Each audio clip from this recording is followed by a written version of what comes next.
today we're looking at solving linear inequalities, and the only thing that makes these different than what we've done in previous chapter 2 is the inequality symbol.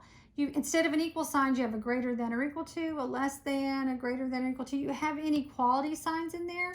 And so that means we are going to solve them the same way as we solved chapter 2, but we're going to also have to graph them and write them in interval notation. So before we start the actual problems, I kind of want to talk to you about graphing inequalities. So here's 4 basic ones. This is read as x is greater than 5, x is greater than or equal to, that line means equal to, x is less than 5, and x is less than or equal to 5. And a lot of people have trouble knowing what to call each one. You never really have to say them out loud. But just always, this is how I learned it, is that the less than looks like an L. So these are less than. The opposite is a greater than. And so greater than is always going to go to the right, and less than is always going to go to the left. Because when you look at a number line, let's just draw a number line. Let's say here's 0. It goes positive numbers to the left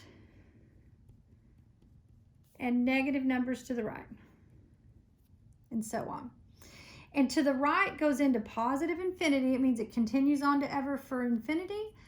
And to the left goes to negative infinity.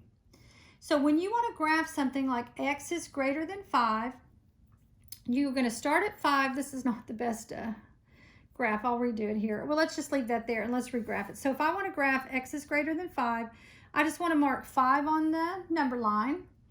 And because this arrow is pointing that way, think of it as an arrow. If you drew a little line in it, it'd be an arrow pointing that way. That's the way you want to shade. So everything greater than 5 is to the right on the number line. And then because it's greater than or less than are parentheses in some books. Some books use open dots, so I'll count it right either way, but I'm going to use parentheses just because it helps with on an interval notation. I don't know why I just went blank on that name. And then less than or equal to, greater than or equal to are brackets, because think about this line under here means equal to, and don't you see how bracket kind of has an equal sign in it? So we're going to use a bracket or a closed dot. So since x is greater than 5, then that's a parentheses at 5. And so this is your graph. Ignore that. That's why I was just kind of showing you which way was infinity and which way was negative infinity. Positive numbers are always to the right, going bigger or into positive infinity, and negative numbers go to the left into negative infinity. So for these problems, you're going to have to graph it, and then you're going to have to write it in interval notation. It's the word I couldn't think of a minute ago. And so what interval notation is just in number sense, what would be greater than 5? Do you see that nothing over here, -3, -2, 0, is not greater than 5? Anything greater than 5 starts at 5 and goes on to infinity. So that's interval notation. It looks just like the graph, but it's written in number form or in interval form. So x is greater than 5. This is your graph, and this is your interval notation. If x is greater than or equal to 5, the only difference is the symbol. You still mark your 5, but now it's going to be a bracket because of that equal sign. Again, it's still pointing to the right, so it's going to be shaded that way. So that's your graph. And then your interval notation comes straight from it, bracket 5 to infinity. Now let's look at less than 5, same thing, number line, mark your 5. But you see, this time your arrow's pointing to the left. It's less than 5, so it's everything this way, and it's a parentheses. And so I always tell everybody, think about wherever you're shading, your symbol should line up with that. You see, these are shading that way, and those are shading that way. And then interval notation, this was going out into positive infinity, but we always read from left to right. So this one's coming from a negative infinity to 5. So you do a parentheses, negative infinity to 5, parentheses. Now you always put a parentheses on infinity because infinity never stops. A bracket means it stops and equals that number. And so infinity is always going to have a parentheses.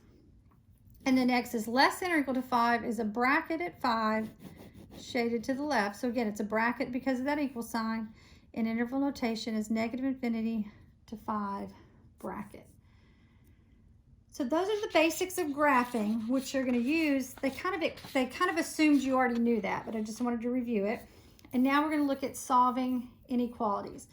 So let's look at this one first. We're going to do this with our 6 steps, just like we've always done before, and we're not going to worry about this inequality till the very end. So step 1, does it have any fractions? No. Step 2, parentheses? No. Does it need anything simplified? No. We don't start till letter 4, which is move your letter to the left. So remember, it's a K, it's like a 1, so 2K minus 1K is just a K. So K plus 3 is greater than or equal to 8. Step 5, move my number to the right. So K is greater than or equal to 5. So you have to do 3 things for these. You have to solve it, which we just did. You have to graph it, and you have to write it in interval notation. So you have 3 answers for these problems. So I just solved it. Now, we just looked at get it greater than 5, but whoops, I meant to do this in red. So the graph is a bracket at 5, shaded to the right again because the arrow is pointing to the right. And then we're reading it left to right, so it starts at bracket 5 and it goes all the way to infinity. So you really have 3 answers for each one of these problems. Let's try another one. The next one, still steps. There's no fractions, there's no parentheses, there's nothing to simplify. The letter's already on the left, so all I have to do is move my number to the right. So negative 5x is less than 10. But right here, I'm sorry, I should have said this before I started. Right here, I'm going to divide by a negative 5. And so the rule is, right up here in red, is if you divide by a negative, you flip the symbol. That's the big rule for inequalities. And let me explain to you why. So let's go back to our little sheet over here. Is if I had 6 divided by 2, that would give us 3. Nobody has any problem with that. I'm sorry, let me do an inequality. If I said 6 is greater than 3, ignore what I was saying right there. If I was saying 6 is greater than 3, and then divided them both by 3, a positive 3, I would get 2 is greater than 1. When you divide by a positive number, the inequality stays true. But if I said 6 divided by 3 and I divided by a negative 3, do you see that 6 divided by negative 3 is negative 2, 3 divided by negative 3 is negative 1, and negative 2 is less than negative 1. To make that a true statement, when you divide by negative, you have to flip that symbol the other way. Because think the word negative means negate it. It means make it the opposite. It means it's going to have to flip to make that a true statement. So it never happens until step 6. You don't have to worry about it until the very last step. But when you divide by a negative, you have to flip that symbol. So now instead of less than, it has to be greater than. So this becomes x is greater than negative 2. So just remember, when you divide by negative, you have to flip the symbol. So I have x is greater than negative 2. I'm going to draw my number line. This is a parentheses at negative 2, shaded to the right because that's the way it's pointing. Interval notation, whoops, I was thinking infinity. Interval notation is negative 2 to infinity, parentheses. Remember, always parentheses on an infinity. This next one, there's no fractions, but step 2, we are going to have to get rid of our parentheses. So this becomes a 5x minus 15 minus 7x is greater than 4x minus 12 plus 9. So this one looks really hard, so this is why step 3 is important. Here's my equal sign or my inequality sign, but think of that as your equal to. So I got to combine like terms. I'm going to combine that one with that one and those two over there. So 5x minus 7x is a negative 2x. Bring down my minus 15. Bring down my 4x. Negative 12 plus 9 is a negative 3. Step 4, move my letter to the left. So I have a negative 6x minus 15 is greater than or equal to negative 3. Move my number to the right again. None of this do we have to worry about anything. We're just going as we normally do. Negative 6x is greater than or equal to 12. But it's right here in step 6. When you divide by a negative, you flip that symbol. So this becomes x is less than or equal to a negative 2. Now that's only when you do a negative. I'll show you one down here where it doesn't happen, that you have to flip it, but it's only flip it when this bottom number is negative. And then to graph it, that's a bracket at -2 to the left, and your interval notation is negative infinity to -2 bracket. So email me if you have any questions on these. It's hard when I don't have you face to face for you to ask questions when you have them. But if you're ever watching my videos, just write down a question while I'm doing it, and then you can email it to me and I can meet with you to answer your question. Okay, let's look at this one. This one's going to have everything we've learned so far. So first thing we see is fractions. So we have to get rid of our fraction by multiplying everything by the least common denominator. If you didn't watch the previous video, be sure and do that, because our common denominator for 2 and 3 is 6. I'm going to multiply everything by 6 except the parentheses. So now I'm going to multiply. 6 times 2 is 12, divided by 3 is 4. Bring down the x minus 3 and the minus. 6 times 1 is 6, divided by 2 is 3. Bring down the less than. 6 times 1 is 6, divided by 2 is 3. Bring down the parentheses. Step 2, get rid of my parentheses. So I'm going to distribute both of these places. So 4 times x is 4x minus 12 minus 3 less than 15 minus 3x.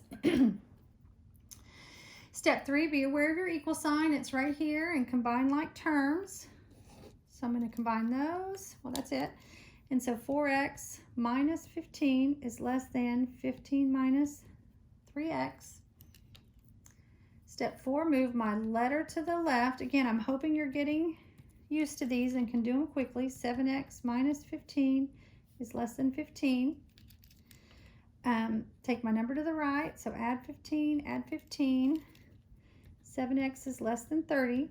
So right here, though, when we divide by 7, 7's positive, so I don't have to flip it. You only flip it if it's negative.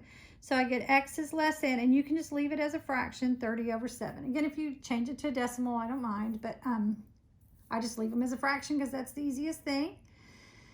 And so x is less than 30 over 7. So to graph it, that's a parentheses at 30 over 7, shaded to the left because it's pointing to the left there. Let me move that up. And then interval notation is negative infinity to 30 over 7 parentheses. Okay, just these last two. These are called compound inequalities. I'll write it down here. Compound inequalities. And it's because you have two inequalities in there.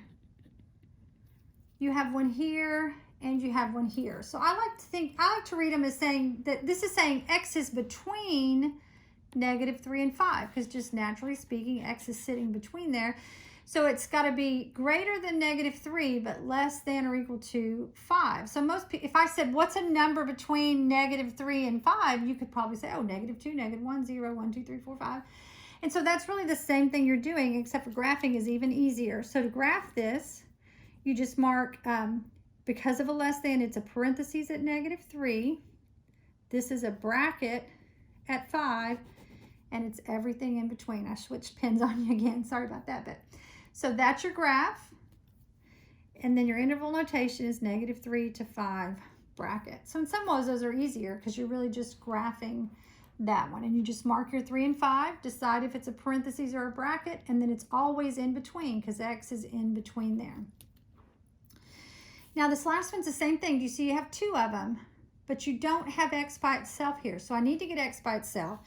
And I can do that by adding 5, but I have to do it to both sides now. It's kind of like two problems in one. So whatever you're getting rid of on the inside, you have to take it to both sides. So this becomes a 9 is less than or equal to 3x is less than or equal to 15. X still isn't by itself, so I need to divide by 3. So I divide everything by 3. And I get 3 is less than or equal to x is less than 5. So to graph it, it's a bracket at 3, parentheses at 5, everything in between.